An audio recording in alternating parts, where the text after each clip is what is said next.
the other comments you made, and then Any other comment? 2 minutes. I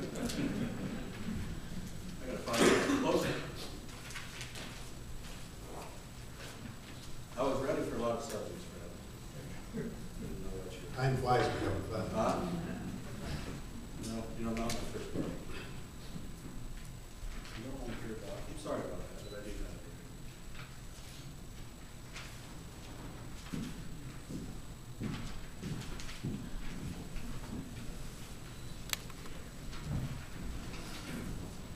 Should have sorted my papers, but I'm sorry about that.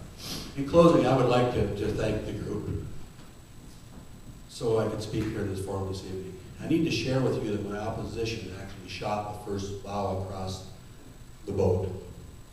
And I can hardly even pronounce it, Anna. Oligarchy, I'm not certain what it is. I had to look it up.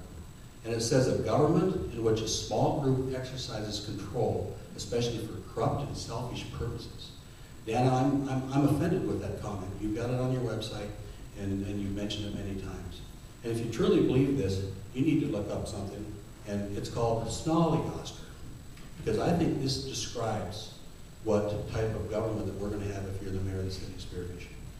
I'm very offended that you're using that term, because you're using that term not only against me, but you're using it against my city council, my city staff, and it was not right to do.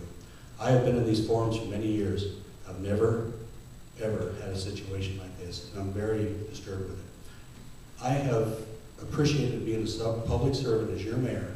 Sales tax has risen over 60% in the last 10 years.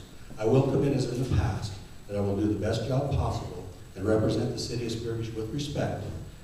And in fact, Bernie and I are heading off to Germany at my expense to talk about this situation with Black Hills State. I have not, ever, not returned an email or phone call, and I have an open communication policy. As I've noted, I'm the only candidate with experience and knowledge in municipal government.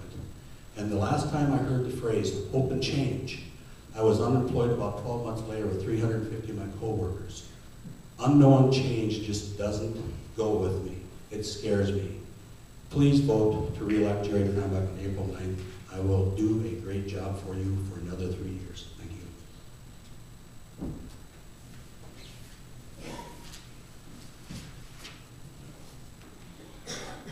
The term, if it's not broke, don't fix it, comes to mind. And, I kind of have a picture in my mind about, when a person is very comfortable, whether it's, at your house or in your home, you're just comfortable with your surroundings. And, things, you just start to not notice things. You don't notice the pictures on the wall. You don't notice the pile of papers that you set aside, or maybe it's the boxes that are in the corner from, the last time you moved. And I feel like that's where we are now. That it's just time for a new set of eyes. People don't see what they don't see, and it's just been comfortable for a while. There are piles that have been overlooked, and they have been ignored for far too long. Even if something worked well 10 years ago or 5 years ago, that doesn't mean it's not working. It's still working well, or it will work well tomorrow. We need to assess how things are done. We need to reevaluate, and we need a fresh set of eyes. I'm not going to settle for status quo, and I think you have a choice too.